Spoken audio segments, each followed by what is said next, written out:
Hello, everyone. Welcome to Barca News. It is December 4th, 2025, and Lamine Yamal leads the top 5 leagues in Europe in this specific statistic. I'm going to tell you what it is. Also, Hansi Flick is a big fan of a Ligue 1 winger. I'm going to tell you who it is. And finally, Laporta has addressed the topic of giving Lionel Messi a statue at the Camp Nou. We have a lot to discuss, so let's begin.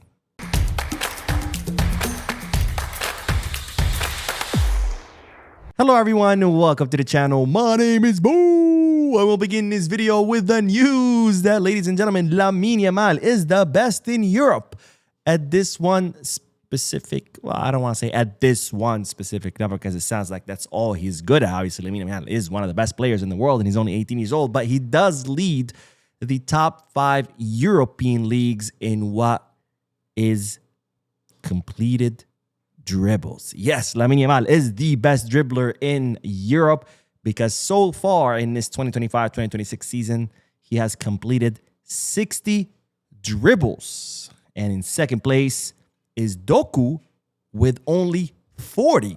So not only has Lamine Yamal completed the most dribbles, but a big distance separates him from second place, which is Jeremy Doku. In third place is Kylian Mbappe with 39 completed dribbles. And then the list continues with players like Mohamed Kudus. And then there's Vinicius Jr. with 32.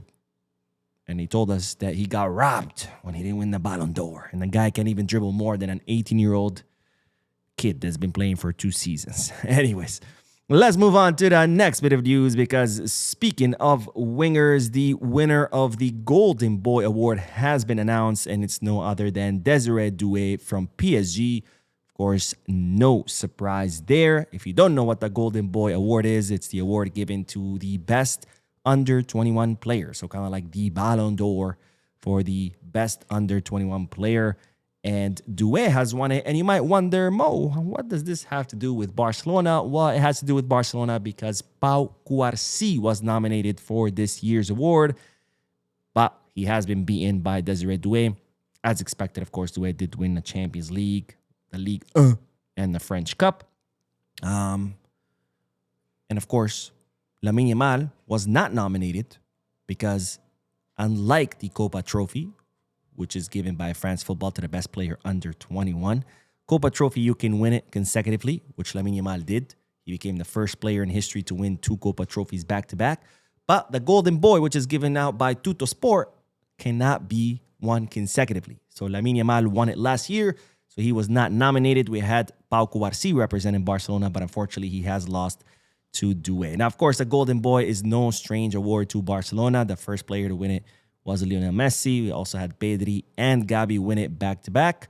And now Lamine Yamal won it last year. It would have been nice if a Barcelona player would have won it this year because then we'd have gotten another back-to-back Copa trophies. But, of course, Doué taking it home. All right, speaking of the Ligue 1, we got to talk about the winger that Hansi Flick is a fan of because, as you know, Hansi Flick met with Deco because this is the time of the year or the time of the season where clubs start making moves in preparation for the summer transfer market. And Flick told Deco, hey, bro, I got 3 priorities that I want reinforced or 3 positions that I want reinforced. The center forward, since Lewandowski most likely will be leaving. The center back to replace, of course, Íñigo Martínez and Andrés Christensen, who will most likely be leaving in the summer. And then finally, the left winger, because right now there's doubts about the continuity of Marcus Rashford. I think deservedly so. And it's been revealed which winger Hansi Flick likes, and it's someone we've talked about in the channel previously. It's no other than Malick Fofana, the 20-year-old Belgian left winger who currently plows his trade at Olympique de Lyon. Someone who is known for his speed, his youth, and his dribbling ability, and of course also his potential. Right so far, he has scored 2 goals, provided 1 assist in 9 appearances in the Ligue 1. Not impressive numbers because right now he's more of a dribbler rather than a goal scorer. You know, he's someone kind of like more similar to a Lamine Yamal profile, but on the left. You know, Lamine Yamal is someone who's really good at dribbling. He's still working on his goal scoring ability. Of course, that scoring ability is much better than Fofana's. But nonetheless, Malick Fofana, someone with a 30 million euro market value, and someone who, of course, is attracting the attention of many of the European giants, including Bayern Munich, who have put him on their short list. Now, given all the interest from European teams, of course, that market value of 30 million euros could jump up. But nonetheless, we'll see how the situation of Fofana develops as the season progresses. And we'll see whether Barcelona will make a move for Fofana come this summer. Now, of course, my question to you is, Malick Fofana, yes or no for Barcelona? And tell me why down below in the comment section. Now, let's move on to the next bit of news, because the greatest player in the history of football, Lionel Andres Messi, has given some pretty cool statements, some pretty nice statements about who I consider, and it looks like Messi agrees, or he considers him as well, the greatest coach in the history, Pep Guardiola, because this is what Messi had to say about his former coach. For me, he is unique. There are extraordinary good coaches, but he has something different. For me, he is the best of all. In his vision, his game plan, his communication with the players, he's incredibly well-rounded. He went elsewhere and kept winning, not just because of the wins, but because of the way his teams play. And I have to say, I 100% agree. And of course, I mean, if the greatest player in the history tells you that Pep Guardiola is the best coach, who are we to disagree with him? Not that I had any plans of disagreeing with Messi, because yes, I do agree.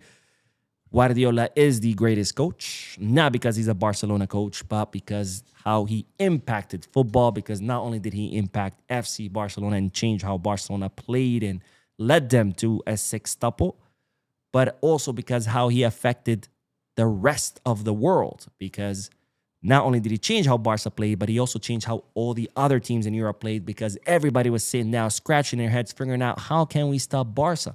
So Pep forced the rest of Europe to change how they play in response to how he played.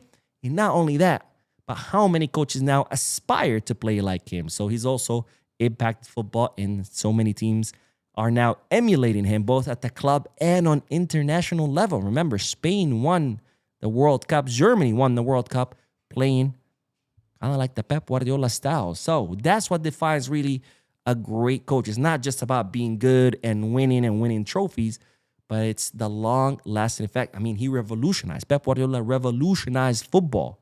And that's the mark of greatness. That's what separates the greatest from, just being very, very good. For example, Ancelotti, really good coach, has won so much, but not really someone who had an impact on football, not someone who changed the trajectory of the sport like Pep Guardiola did. Same thing with Zidane. Sure, 3 Champions League back-to-back, but did he really revolutionize football? Did he come up with something that everybody was like, whoa, what is this? I've never seen that before. No, right? So I think that's the mark of greatness. And to me, Pep Guardiola is the greatest coach in football, the same way Lionel Messi is the greatest player in football. Now, speaking of Messi, Joan Laporta was asked about, the idea of giving Messi a statue at the Camp Nou. He was also asked about a tribute to Lionel Messi. And this is what the Barcelona president had to say in his most recent interview. We've thought about giving him the most beautiful tribute ever given, and a statue alongside players who have made history. Koala, Cruyff, Messi, and Ronaldinho also came to mind. Leo has defined an era and is the best player in history and in Barca's history. Now, regarding the possibility of Messi having the last dance at Barcelona, Laporta said, "I'm not going to fuel controversies or speculation about things that aren't realistic. Everyone is entitled to their opinions. Leo will always be in the collective memory of Barcelona fans. Leo has a contract with a football club," of course referring to Inter Miami. "The tribute should take place at a time when we can thank him for everything he's done for Barca. A tribute with a full Camp Nou, with 105,000 Barca fans thanking Messi for everything he's done for the club, could be a beautiful thing." So Laporta declaring that Messi is not only the greatest player in the history of Barcelona, but the greatest player in the history of football, which of course I agree, and everyone who doesn't agree, well, sorry to do this, but you should watch a different sport. Now, Joan Laporta also said that, yes, he would like to give a statue or dedicate a statue to Messi, and of course give him a great tribute at a full Camp Nou once the Camp Nou is fully done the 105,000 spectators chanting Messi's name, and of course, thanking him for everything he done for the club, all the happiness he gave us, all the trophies, the goals, the memories, the assists. And my question to you is, by the way, what kind of statue would you like to see of Messi? You know, there are a lot of iconic moments. There's that moment where he scores the header against Manchester United in the Champions League final. It could be him jumping. In the same goal, there's also where he grabs his boot and acts like it's a phone. There's the one where he holds up his kit to Real Madrid fans at the Bernabeu. Many iconic moments. To me, I think it has to be his celebration with his fingers up because, I mean, that's the most iconic Messi moment because, I mean, he celebrated every goal like that as opposed to other moments where maybe he did it once or twice. Plus, it is, you know, he did that celebration to honor his dead grandmother who used to take him to matches and always support him. So I think to me, that would be a cool statue. But of course, I want to hear you guys' thoughts. Which iconic moment from Messi's career should be immortalized in the form of a statue? Let me know in the comment section. And with that, we wrap up this video. I posted 2 other videos before this one. If you haven't seen them yet, make sure you do. Also, make sure you hit the like button, subscribe to the channel, drop a comment. And as always, Visca Barça.